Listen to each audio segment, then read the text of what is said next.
Assalamualaikum warahmatullahi wabarakatuh.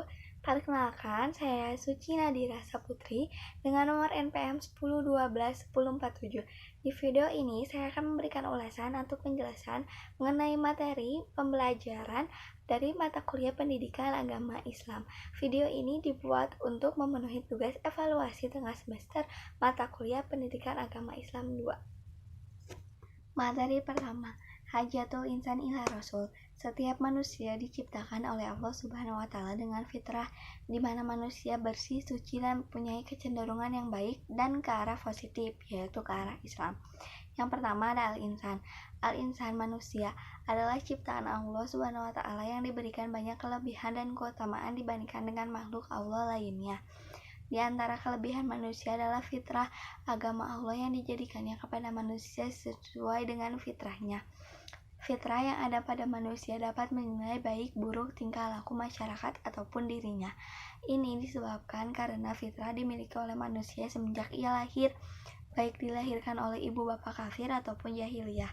Kecenderungan yang baik senantiasa membawa manusia ke arah Islam, seperti pengakuannya kepada Allah sebagai pencipta atau Rabb. 2.1 Wujudul Khaliq. Kewujudan pencipta merupakan sesuatu yang tak dapat diingkari.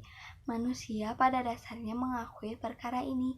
Manusia menerima Allah sebagai Rabb. Begitupun ketika orang kafir Quraisy ditanya berkaitan dengan penciptaan langit, bulan, bintang, dan sebagainya. Maka dijawab Allah. Hal ini menunjukkan bahwa Allah sebagai Rabb diakui oleh manusia, tetapi tidak semuanya yang mengakui Allah sebagai ilah. 2.2 Ibadatul Khaliq. Manusia secara umum mendapatkan perintah dari Allah Subhanahu wa Ta'ala untuk mengabdi kepadanya. Pengabdian kepada Allah adalah sebagai hasil dan akibat dari pengakuan kita kepada Allah sebagai pencipta. Mengakui pencipta berarti mengakui apa yang disampaikan, menerima arahannya, menjalankan undang-undangnya, dan sebagainya. Usaha-usaha ini adalah bagian dari bentuk pengabdian kita kepada Allah Subhanahu wa Ta'ala. 2.3 Semua arahan dan bimbingan dari Allah Subhanahu wa Ta'ala adalah baik bagi manusia yang diciptanya karena sesuai dengan fitrah manusia. Allah sebagai pencipta tahu mengenai ciptaannya secara pasti, sehingga Allah dapat memberikan panduan yang tepat bagi manusia. 3. Hidayatul Rasul. Jika kita hendak mengikuti perintah Allah, maka kita mesti mengikuti perintah Rasul. Apabila kita ingin mengasihi Allah, maka kita perlu petunjuk Rasul. Kaidah ini adalah kaidah yang rabbani, dibawa oleh Islam. Oleh karena itu, syahadat pun terdiri dari pengakuan kepada dua, yaitu Allah dan Rasulnya. Mengikuti petunjuk Rasul berarti kita mengikuti jalan agama Allah yang mempunyai langit dan apa yang ada di bumi. 3.1 Ma'rifatul Khaliq. Petunjuk Rasul yang digunakan untuk mengenal Allah. Mengenal Allah juga dapat dilakukan dengan cara memperhatikan dan memikirkan alam sebagai penciptaannya. Melihat gunung-gunung, hewan, dan sebagainya merupakan cara untuk mengenal Allah melalui ayat kauniyah. 3.2 Minhajul Hayah. Petunjuk Rasul jika digunakan untuk mengamalkan Islam yang benar dan yang diridhoi oleh Allah. Rasul sebagai ikutan dan teladan yang baik untuk diikuti dalam mengamalkan Islam secara benar. 4. Ibadatul Shahih. Ibadah sahih adalah ibadah yang menyembah Allah dengan panduan mengikuti Rasul. Rasul sebagai penerima wahyu dari Allah harus diikuti dan sebagai keperluan bagi kita untuk menjadikannya sebagai contoh dan petunjuk dalam menjalankan ibadah yang benar. Rasul sebagai manusia yang mendapat wahyu dari Allah Subhanahu wa Ta'ala untuk mengembangkan dan menyebarkan nilai-nilai Islam secara sah dan tepat. Allah telah menyebut pada banyak ayat dan mengatakan bahwa Rasul diberi wahyu dan diberi tugas untuk menyampaikannya kepada manusia. Dari yang kedua yaitu Ta'riful Rasul. Rasul secara bahasa berarti seorang utusan, sedangkan secara istilah adalah laki-laki yang dipilih dan diutus oleh Allah yang membawa risalah. Rasul juga memiliki dua fungsi, yaitu membawa risalah dan teladan yang menjalankan risalah. Ciri-ciri seorang Rasul. Pertama, sifat-sifat yang mendasar seperti sidik, jujur, amanah, dapat dipercaya, tabligh, menyampaikan, dan fatonah, cerdas. Yang kedua, diberikan mukjizat. Yang ketiga, berita kedatangan.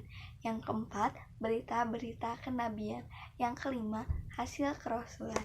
Materi ketiga, makanatul rasul atau kedudukan rasul. Yang pertama ada abid min ibadillah, hamba di antara hamba-hamba Allah.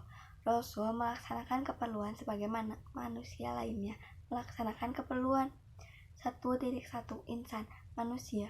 Rasul sebagai manusia digambarkan makan, ke pasar, dan sebagainya. Perilaku ini menggambarkan suatu aktivitas sehari-hari manusia. Yang kedua, ada nasab atau keturunan.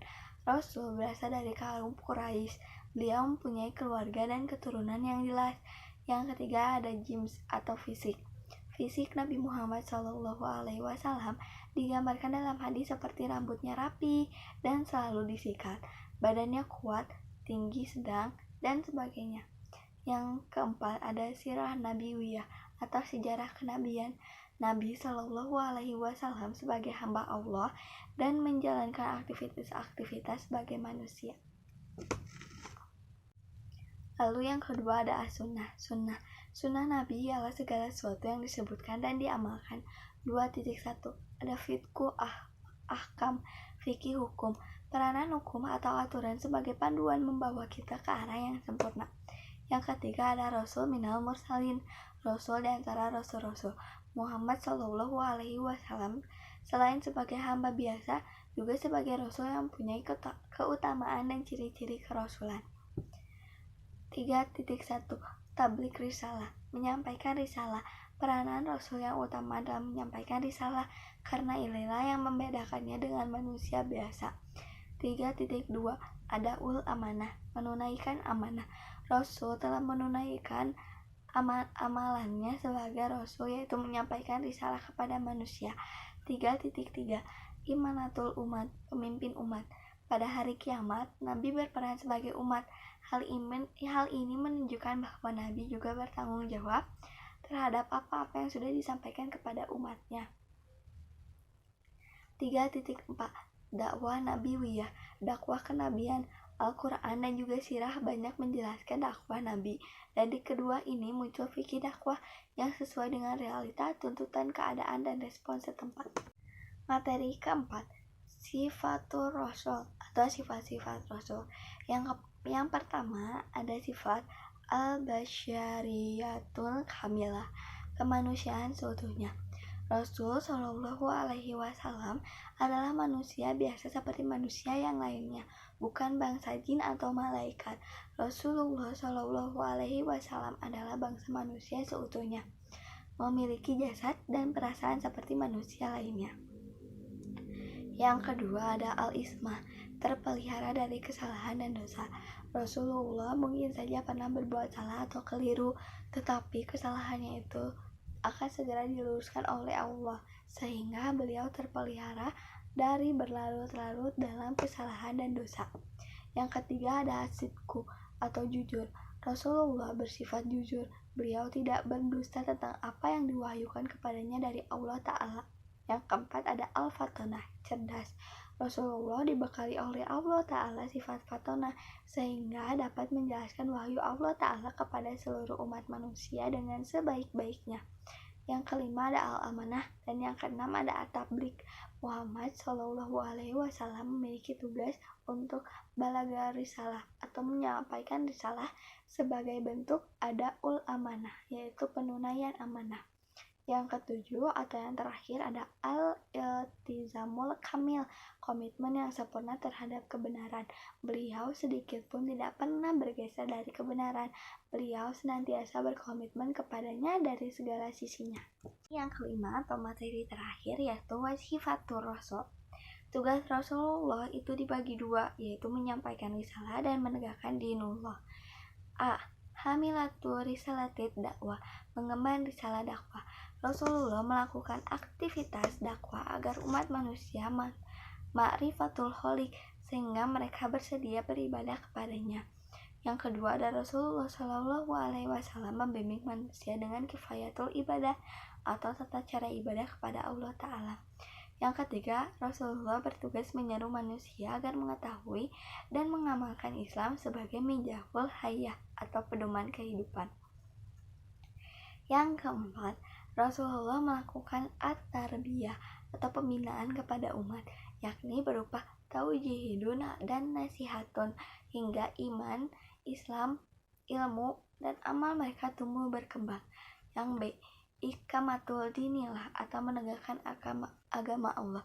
Yang pertama, Rasulullah melakukan ikamatul khilafah atau menegakkan khilafah, yakni kepemimpinan Islam di muka bumi. Yang kedua, dalam rangka iqamatul dinilah, Rasulullah melakukan bina'ur rizal atau membina kader yang menjadi kekuatan inti sebagai estafeta dan roda dakwah dapat terus berputar.